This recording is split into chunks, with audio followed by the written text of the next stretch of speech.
Louise, I'm going to come to you and ask a question, a little heads up there. You spoke in your testimony earlier and you talked about Gulf War illness being like a puzzle. Could you talk a little bit about what that means and what that looks like for people who are having that experience in Canada?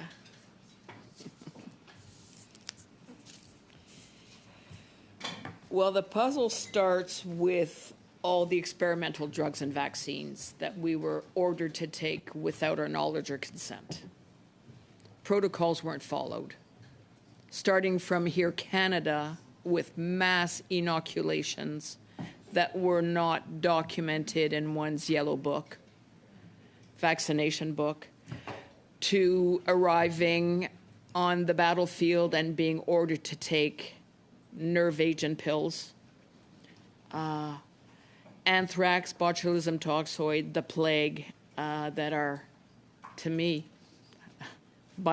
it's to counterattack about nerve agents and biological warfare. And then all the environmental exposures that one is exposed to, regardless of where you are. Me as a nurse, dealing with, casualties, to contaminated uniforms, to where Sean was. He may have been far removed from where I was, but desert winds blow a lot of stuff around, so you don't have to be in immediate facility to be necessarily exposed or contaminated by something. And the vehicles and the ammunitions, depleted uranium. I mean, these are all, I like to, when I speak candidly about my war, it's imagine a big giant sandbox. And instead of toys for the kids, it's tanks and soldiers, and you get the Scuds and the missiles and the tanks and the planes and the bombs and then the oil well fires. You're getting exposed to all of this. You don't have the luxury of taking a bubble bath at the end of your day. You go days and days and days without water, without showering. You're wearing these toxic, contaminated clothing on you with no hope of getting clean. And so you survive this. And Canada also, which was shocking, was one of the only countries that I witnessed, we packed up all our equipment and brought it home with us. The Americans, many just left all their stuff there. And what they did choose to bring back, they had decontamination teams take care of decontaminating, either it be a vehicle or a tent or whatever they felt was precious enough to bring home with them.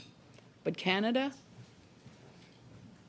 so when the receiving end is here, the poor guys that are working in logistics have never been over there, but they're receiving all these contaminated goods back. So they're getting secondary exposures. So the puzzle becomes huge. And with that, well, illnesses have happened. And some are defined and some are not so quite defined. And some are clear-cut and some aren't. And some are immediate. Some people got sick immediately. Other people may have delayed reactions. It's like, why can I not eat a shrimp because it might kill me or I may have an allergic reaction, but you can go to the seafood buffet and help yourself and you're fine? I mean, we're all different. Everybody is different.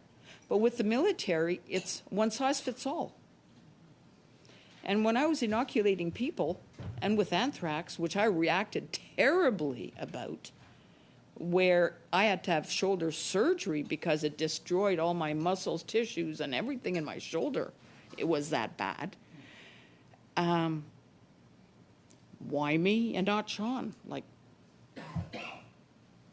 But the thing is that it doesn't matter if I was injecting a 95-pound female or a 250-pound guy. It was the same dosage.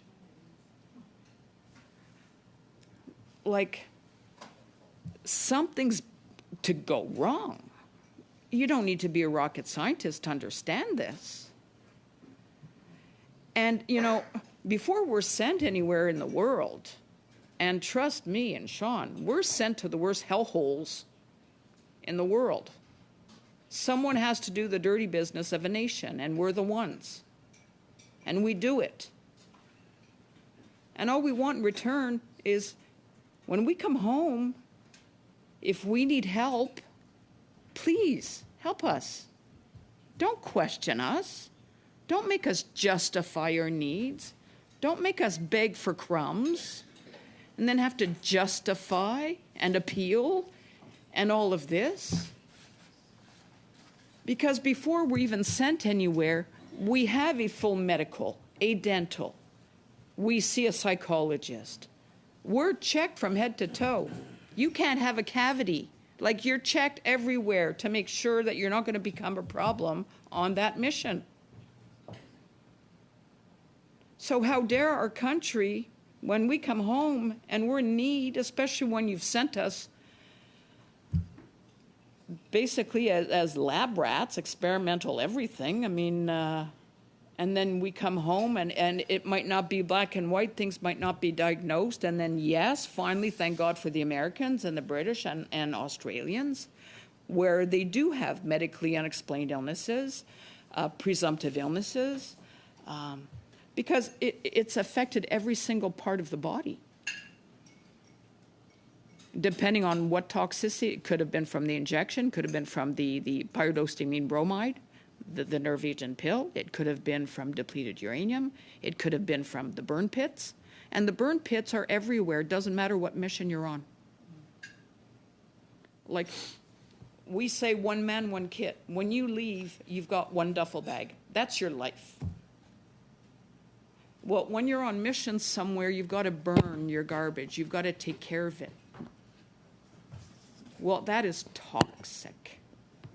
Like, we burn from human, like operating room. Well, from amputated limbs to the latrines, to the food, to whatever is of waste is burnt. Well, that's toxic.